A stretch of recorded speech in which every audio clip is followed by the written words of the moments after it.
Mapagpalang umaga po sa bawat isa. Purihin po ang ating Diyos.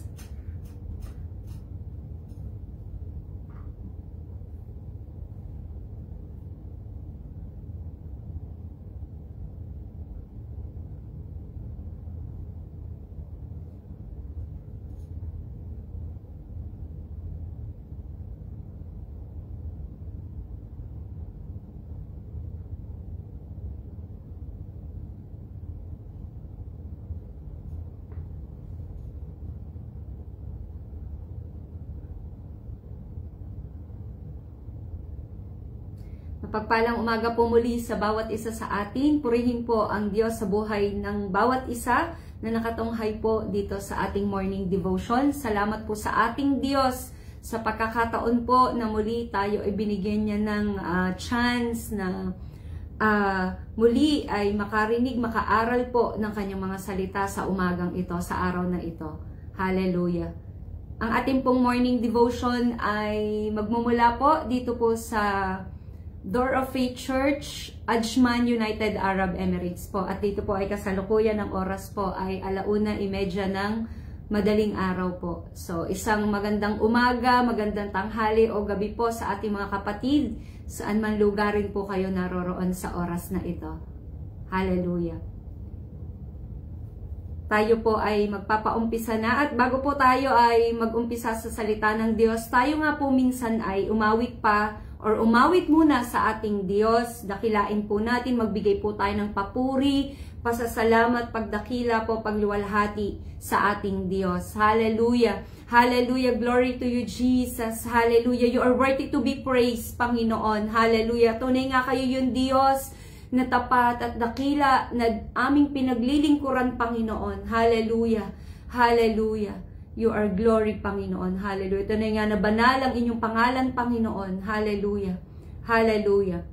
Hallelujah. Kung alam niyo po yung awitin, ako po inyong sabayan, dakilang Diyos. Tunay nga po na napakadakila ng ating Diyos. Hallelujah. Hallelujah. Ang Panginoon, ang aking patnubay, tayo'y di iniwan at pinabayaan. Noon pa man, hindi nagkulang, hindi siya nang iwan mula sa dating buhay. Inibig niyang tunay. Minsan pa nga po, hallelujah. Ang Panginoon, ang aking patnubay, tayo'y hindi iniwan at pinabayaan. Noon pa man, hindi nagkulang, hindi siya nang iwan mula sa dating buhay. Inibig siyang tunay. Dakilang Diyos, Panginoon, ngayon at kailanman maaasahan kanyang kabutihan, laging sumasagana. Amen. Hallelujah.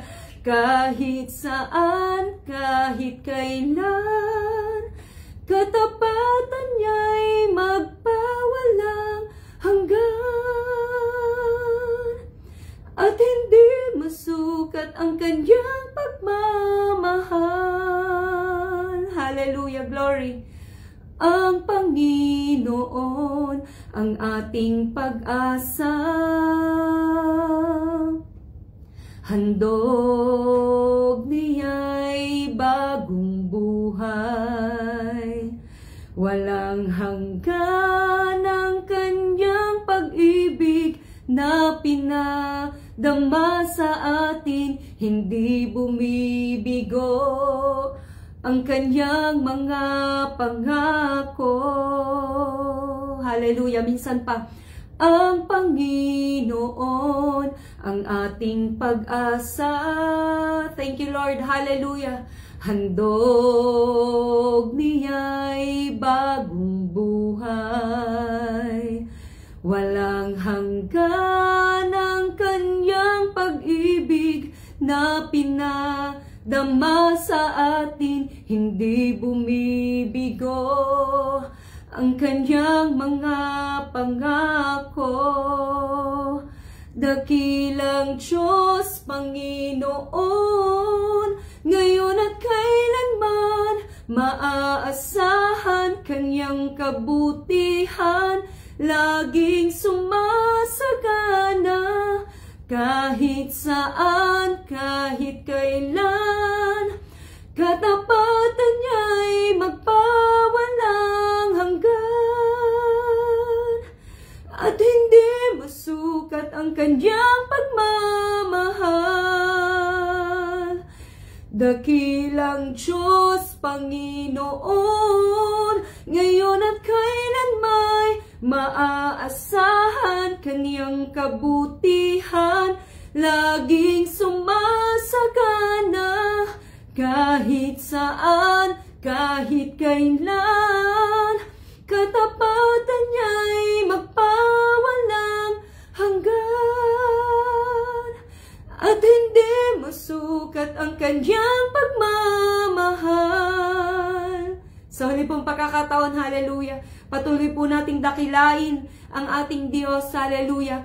Dakilang Diyos, Panginoon, ngayon at kailanman, maaasahan kanyang kabutihan, laging sumasagana, kahit saan, kahit kailan, katapatan niya'y magpawalang hanggan,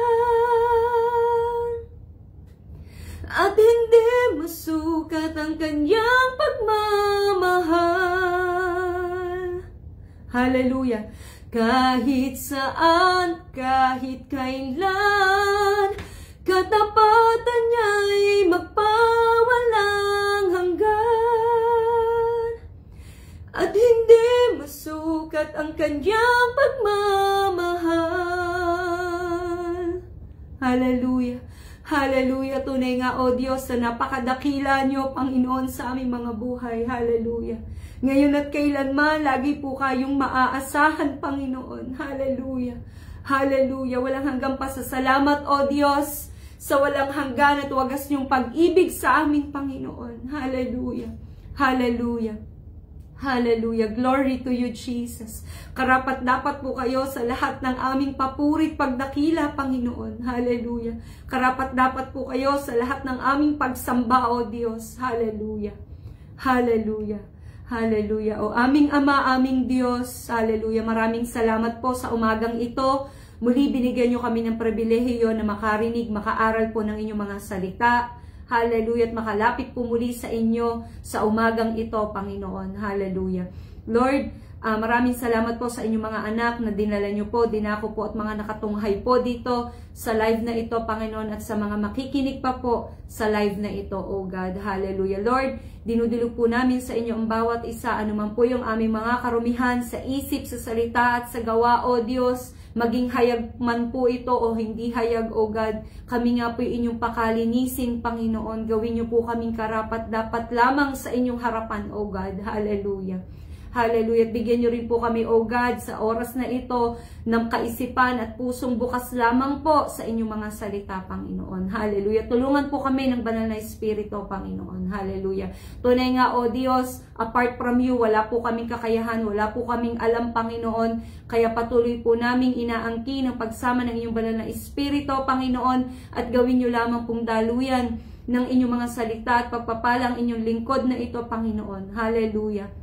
At tanging ang inyong mga salita ang mamutawi sa aking mga labi, Panginoon. Tago niyo lamang po ako sa inyong likuran, Panginoon. Hallelujah. Hallelujah. Tanging kaluwalhatian niyo lamang po ang makita ng bawat isa, Panginoon, at ang mahayag. Lord, malaya po kayong makakilos, malaya po kayong makapangusap at sabihin ang inyong mensahe sa bawat isa sa aming Panginoon. Hallelujah. At anumang gawa ng kaaway sa oras na ito, sinasaway po namin ito sa pangalan niyo, Panginoong Jesus, ay hindi po ito makakakilos. Hallelujah.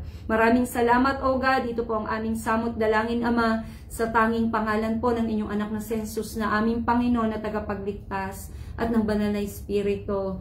Amen. Hallelujah. Purihin po ang ating Diyos muli. Sang magandang umaga at mapagpalang umaga po sa bawat isa sa atin. Ang ating pong morning devotion ay nagmumula po dito sa Door of Faith Church, Ajman, United Arab Emirates po, sa pangunguna po ng butihing Pastor Raymond Viudes, ganun din po ng Pastor Joel Mazaredo. Hallelujah. At tayo po ay magpapaumpisa na sa ating pag-aaral ng salita ng Diyos tuwing umaga. Ngayon po mga kapatid, ang ating pong talata ay magmumula po sa aklat ng Mateo chapter 22 verse 37. Ano po? At nais ko lamang po na tanungin ang bawat isa, gaano po ba natin kamahal ang ating Diyos? Hallelujah. Kasi kung sinasabi po natin na mahal po natin ang Panginoon, ay meron pong palatandaan sa ating bilang tunay na Kristiyano at tunay na nagmamahal sa Panginoon. Ano po? May sign po na mahal talaga natin o mahal mo ang ating Diyos. Hallelujah. At yun po yung ating may i-share sa umagang ito. Hayaan niyo po akong basahin at samahan niyo po ako na magbukas sa aklat po ng Mateo chapter 22 verse 37. Ito po ay utos ng ating Panginoong Hesus para sa bawat isa. At ganito po ang sinasabi. Sumagot si Hesus, mahalin mo ang Panginoon mong Diyos ng buong puso, ng buong kaluluwa, at ng buong pag-iisip. Salamat po sa salita ng ating Diyos. Hallelujah. Mga kapatid, ang pagmamahal po ay hindi yan puro po salita lamang. Hindi lamang po laging namumutawi sa ating labi na mahal ko ang Panginoon. Amen po ba? Ngunit dapat ito po ay may kasamang paggawa.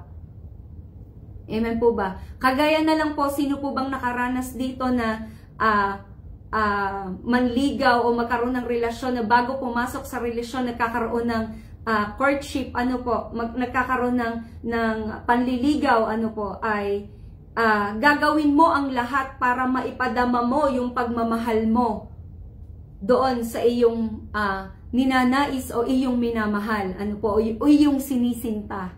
Amen po ba? Kahit na lang din po sa ating mga mahal sa buhay, ano po, ay talagang gagawin natin ang lahat para maipadama natin yung ating pagmamahal sa kanila. At hindi lamang po sa salita natin ginagawa ito. Amen po ba? Kundi kadalasan pa nga ngayon, nakikita lagi natin, kadalasan ay nagkakaroon pa ng mga surprises, di po ba? So, sabi nga po sa ating binasa, love the Lord your God with all your heart, soul, and mind. Amen po. So, nagsasabi ito na ibigin po natin ang ating Panginoon hindi lamang po sa salita, kundi buong puso, kaluluwa, at itatak po natin ito sa ating mga isipan. Sabi nga po sa aklat ng Deuteronomy, chapter 6, verse 5, ito po'y isa rin pong utos sa atin ng ating Diyos na ibigin natin ang ating Panginoon ng buong puso at kaluluwa.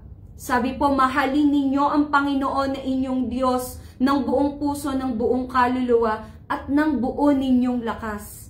Hallelujah! Hindi lamang po pala makikita sa salita ang pagmamahal natin sa Panginoon. Kung totoong sinasabi nyo po kanina, sinagot nyo po yung tanong ko kung gaano po nyo kamahal o mahal nyo ang Panginoon, ay hindi lamang po pala makikita sa pamamagitan ng pagsasalita lamang natin o pagsasabi natin na mahal natin ang Panginoon. Ngunit may kasama po dapat ito na gawa, mga kapatid. Ano po, gawa na nagpapatunay na habang may lakas pa tayo, hindi po natin ititigil ang pagpapahayag ng salita ng Diyos. Amen po ba? Hallelujah. Kaya ngayong umaga pong ito, meron po tayong 3 puntos na patunay kung totoo nga ba ang pagmamahal natin sa Panginoon. Una po ay, ang tunay na nagmamahal sa Panginoon ay handang magtiis at magsakripisyo para sa Kanya. Hallelujah. Parang sa mga minamahal lamang po natin sa buhay, handa po tayong magsakripisyo para sa ikabubuti nila. Katulad po na OFW, yung mga kapatid po natin dyan, na mga nagtatrabaho po sa malayong lugar, na humiwalay, mas piniling humiwalay o mapalayo sa mga minamahal sa buhay para mabigyan lamang po ng mga pangangailangan at ma-assure nila na magkaroon ng magandang kinabukasan ng kanilang mga mahal sa buhay. Ano po? Isa din po yung tunay na pagmamahal. Ano po? Sabi nga po sa aklat ng pahayag, mga kapatid, hayaan niyo po akong basahin ito sa inyo. Sa aklat po ng pahayag, chapter 2 verses 2 to 5, ganito po ang sinasabi. Alam ko ang mga ginagawa ninyo, pati ang inyong mga pagsisikap at pagtsatsaga. Alam ko rin na hindi ninyo kinukonsinti ang masasamang tao. Sinisiyasat niyo ang mga nagpapanggap na apostol at napatunayan ninyong mga sinungaling sila. Tiniis ninyo ang mga kahirapan dahil sa pananampalataya ninyo sa akin at hindi kayo nanghina. Ngunit ito ang ayaw ko sa inyo. Ang inyong pag-ibig sa akin ngayon ay hindi na tulad ng dati. Alalahanin nyo kung gaano kayo nanamlay sa pananampalataya, magsisi kayo sa mga kasalanan ninyo at gawing muli ang dati ninyong ginagawa. Kung hindi, pupuntahan ko kayo at kukunin ang inyong ilawan. Hallelujah! Salamat po sa salita ng ating Diyos. Nalalaman po ng ating Panginoon, mga kapatid, ang ating mga ginagawa dito sa lupa. Maging hayag man ito po o iniisip pa lang po natin ay hindi pa man natin inaaksyon, ay alam na po ng Panginoon yan. Sa ating pong Diyos, wala pong natatago. Amen po. Nalalaman niya po ang ating, pati mga paghihirap natin, lahat ng sakripisyo po natin na nararanasan natin, ano po. Lalo't higit sa pagpapahayag po ng kanyang mga salita. Ang pagtsatsaga po natin, ano po, na hindi nagrereklamo, ano po, yung pagtsatsaga natin na walang reklamo, ay dito po pala ay nag-glorify natin ang Panginoon. Ano po? Kung paano natin minahal ang Panginoon noong una nating pagkakilala sa Kanya, noong una po tayong nakakilala, ano po? Mga kapatid, ganun din po dapat natin araw-araw na minamahal ang Panginoon. Dapat nga po mas nadadagdagan, mas lalong lumalalim po yung ating pong pagmamahal sa ating Diyos. Ano po? Hindi po nagkukulang ang ating Panginoon sa pagpapaalaala sa atin, ano po, kundi tayo pa yung kadalasan nagkukulang sa Kanya dahil po sa mga mali nating desisyon sa buhay. Amen po. Kaya mahalin po natin ng buong puso ang ating Diyos at huwag po tayong susuko sa anumang sakripisyo po na or tiisin na ating pong kinakaharap sa ngayon. Or kung anuman po yung ating pangkahaharapin, wag na wag po tayong susuko, mga kapatid. At pangalawa po, ang tunay po na pagmamahal sa ating Panginoon ay sumusunod at tinutupad ang kanyang mga utos. Amen po. Para ka lang ding sumusunod sa ating mga magulang o sa ating karelasyon o sa ating asawa. Ano po, pagtunay po natin silang mahal, hindi po natin sila susuwayin sa halip. Ginagawa po natin kung ano po yung nakakapagpasaya sa kanila, kung ano yung nakakapagpaluwag sa kanila, ay ginagawa po natin yan. Sinasabi din po yan sa aklat ng Juan. Sa unang Juan, chapter 5, verses 2 to 3. Samahan niyo po ako magbukas. Sa aklat po ng unang Juan, chapter 5, verses 2 to 3. Sa ganitong paraan natin malalaman na iniibig natin ang mga anak ng Diyos, kung minamahal natin ang Diyos at sinusunod natin ang kanyang mga utos, dahil ang tunay na umiibig sa Diyos ay sumusunod sa kanyang utos at hindi naman mahirap sundin ang kanyang mga utos. Amen. Ito po ay palatandaan na iniibig natin, na minamahal natin ang Panginoon. Kung tunay po natin siyang iniibig, minamahal, susundin po natin ang kanyang mga utos, sapagkat ang tunay na umiibig sa Panginoon, mga kapatid, ay may kusang pagsunod. Amen po. Hindi na po yung kailangan lagi pa tayong paalalahanan. Amen po ba? Kung tutusin, hindi naman po talaga mahirap sundin ang kanyang mga utos. Mahirap lamang siguro po ito sa iba, kung iba po yung kanilang mga nakasanayan. Ano po?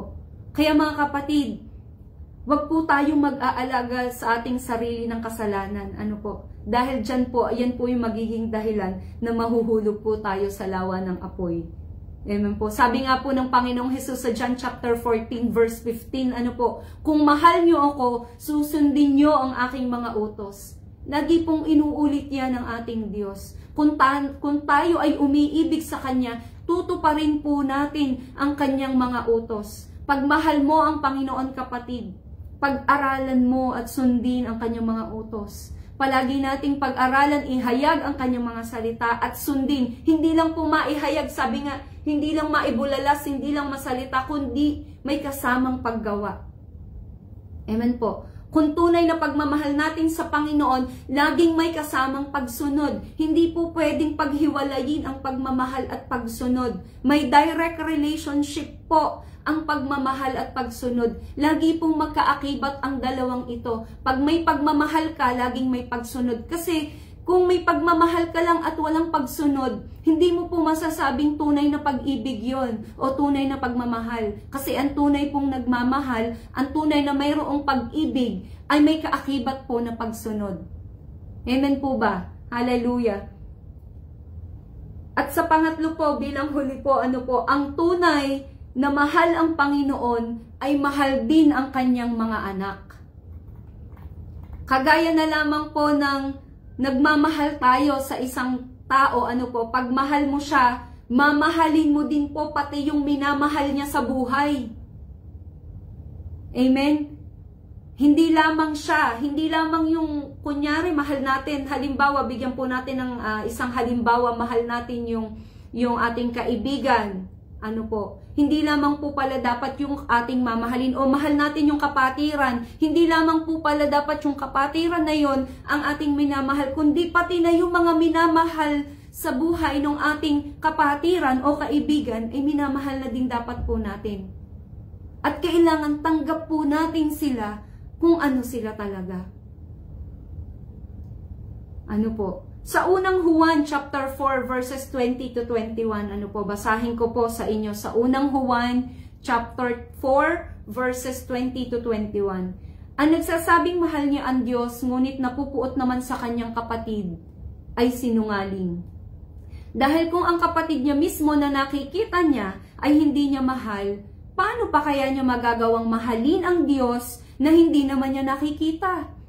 Kaya ito ang utos na ibinibigay sa atin ni Kristo, ang taong nagmamahal sa Diyos ay dapat magmahal sa kanyang kapatid.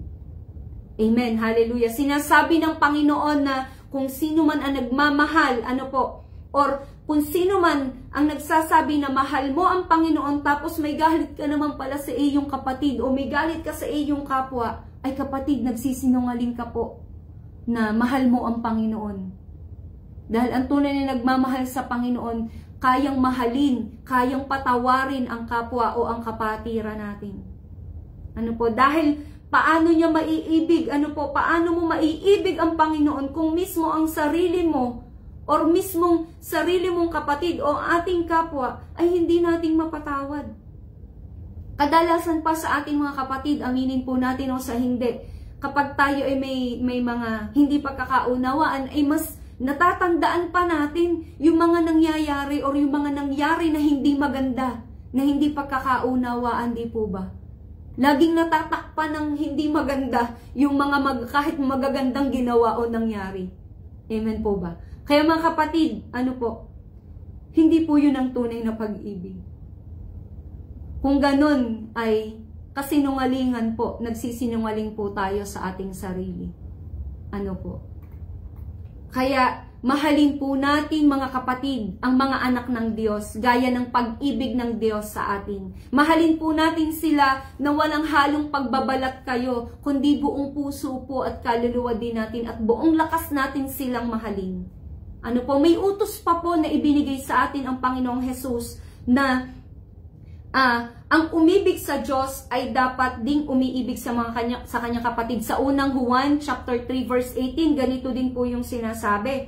Mga anak, huwag tayong magmahalan sa salita lang, kundi ipakita natin sa gawa na tunay tayong nagmamahalan. Amen.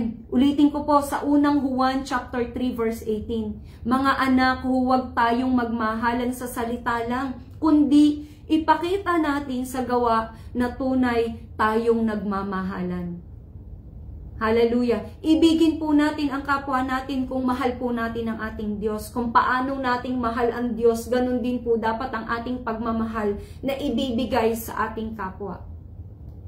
Kung sa tingin mo, chinichismis ka, minamarites ka nung kaibigan mo o nung kapwa mo, Ngitian mo na lang, wag mo nang patulan. Alam naman ng Diyos ang totoo eh. And by that, kung hindi mo naman siya papatulan, gino-glorify natin ang pangalan ng Diyos. Amen po. At kung nagagalit na siya, yung ating kapwa, tumahimik lang tayo. Instead, mag-pray tayo. Na baguhin at bigyan ng tamang kaisipan yung kapwa natin na nagagalit sa atin. Kaya mga kapatid, ipakita po natin sa ating mga buhay na ang ating mga buhay ay tayo'y na kay Kristo Jesus na. Amen po ba? Sabi nga po sa aklat ng John chapter 21 verses 15 to 17. Ano po? Ganito po ang sinasabi. Kung mahal mo ang Diyos, papakainin mo ang kanyang mga tupa. Amen po ba? Sabi nga po dito, pagkatapos nilang mag-almusal, sinabi ni Jesus kay Simon Pedro, Simon, na anak ni Juan, mahal mo ba ako ng higit sa pagmamahal nila?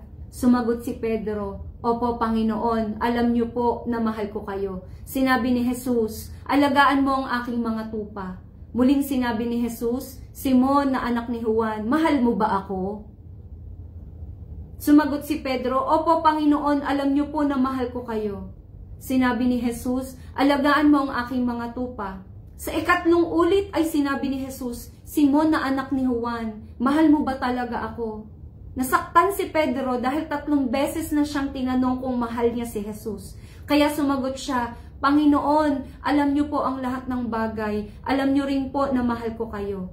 Sinabi sa kanya ni Jesus, alagaan mo ang aking mga tupa. Amen, hallelujah. Kaya mga kapatid, sino po yung nagmamahal dito sa Panginoon? Amen. Sino po yung mga nagmamahal dito sa ating Panginoon? Mag-comment po nga tayo ng amen. Kasi when you say amen, when you love God, when we love God, we have obligation mga kapatid. When you love God, you have an obligation. Kung mahal natin ang Panginoon, may obligasyon tayo. Amen po. Gaya ng sinabi ng Panginoong Hesus kay Peter dito sa aklat ng Juan chapter 21, ano po yung binasa natin, na pakainin at alagaan ang kanyang mga tupa. Kaya mga kapatid, pakainin po natin ang salita ng Diyos ang mga taong kanyang minamahal.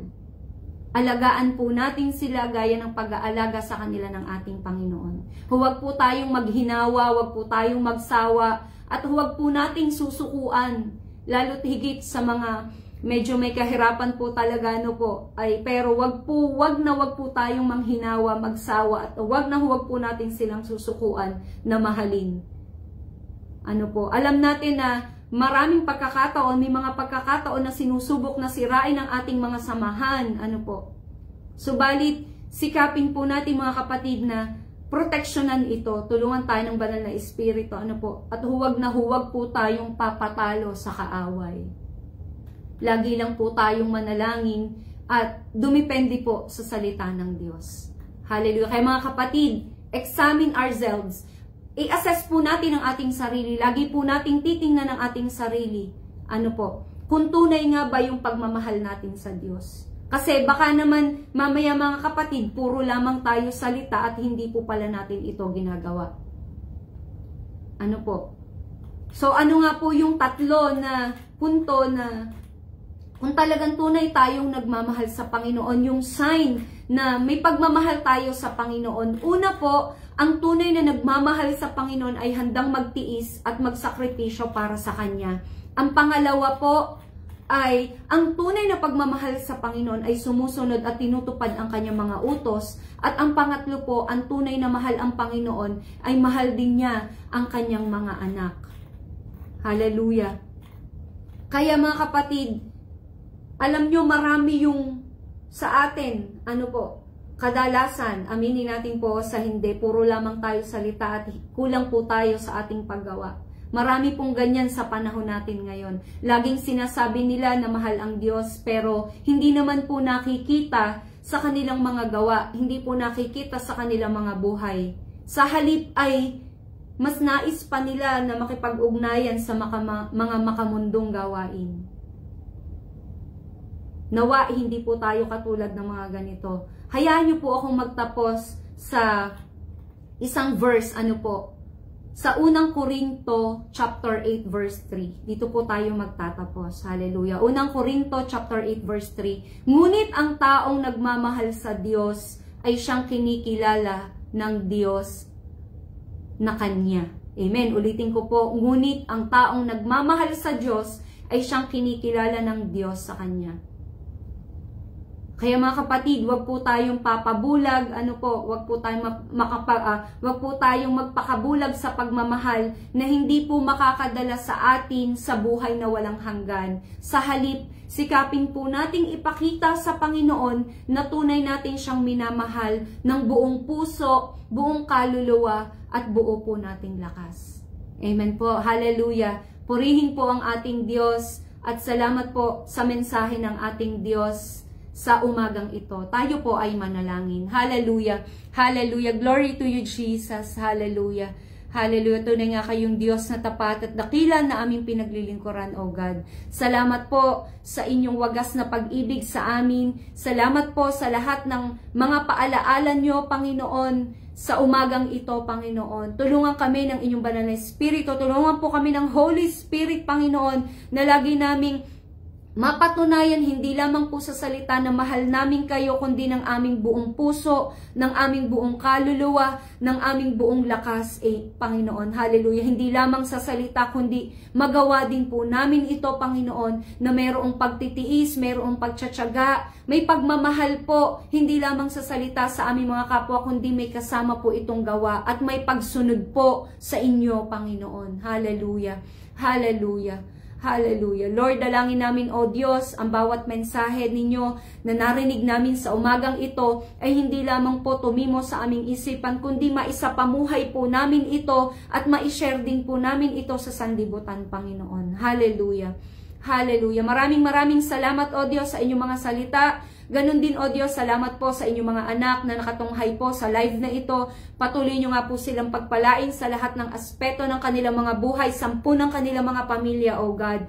At sa mga kapatid po na mga papasok po sa oras na ito sa kanilang trabaho, sa eskwelahan, O God, patuloy nyo po silang ingatan sa lahat, Panginoon, anuman at sino man ang kanilang mga kasalamuha, Panginoon, ay patuloy nyo po silang ingatan at proteksyonan sa anumang sakuna, Panginoon. Hallelujah.